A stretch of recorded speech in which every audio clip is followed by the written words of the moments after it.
Alright, so I'm about halfway through the break-in period with the new Ford GT before we can really start putting through its paces and do some races, performance testing and such. And as you can see, I'm currently charging up the Ford GT because I had a dead battery, and I'm not sure why. I must have left something on. Nevertheless, the battery is completely dead, and I was actually locked out of the car.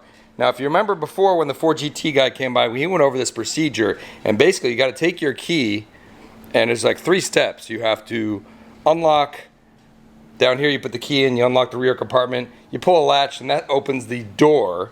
And then when you open the door, you're able to pull another latch, which will open this piece here and allow you to jump start the car. However, in my case, the window did not go down to allow you to open the door. So I unlocked the hatch, pulled the cord, and I couldn't open the door because this window would not go down. And if you pulled the door out, I would have broken the window. So the method to get around that is actually quite complicated.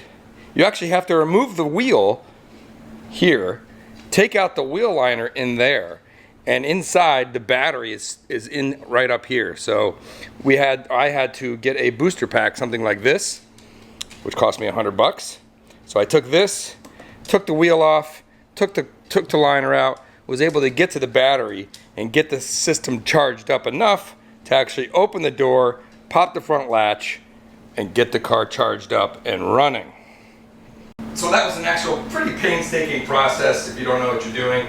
It took about a half an hour once I got the right kind of jack. The car is super low. You need an extended jack just to get to the right jack point to lift it up. Then you gotta be careful, taking off the carbon fiber wheels, taking a couple clips out to get inside the wheel liner so you can get access to the battery, plug in the booster pack, open the door, get the front hatch out, jump start the car, put the charger on. And then I wanted to get the car charged up, so what I did is I took it out and I wanted to get some video of the Aero in the back here. So right here you got these Aero wing, which serves a couple of purposes.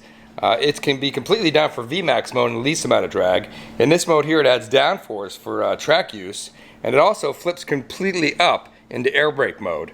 So what I did is I grabbed the GoPro, I put it back here, I grabbed an exhaust mic and put it right by the exhaust here. And then from there I went out and did some driving. So in order to get the battery charged up here, you're just gonna see some driving around, some exhaust sounds, and you can see the wing going to different modes from VMAX stored, air brake mode flipped all the way up, and then in the drag mode. So we're gonna drive around, get some more miles on it. As soon as we hit that break-in period, we will have the car out racing. So here we go, enjoy the footage, and thanks for watching.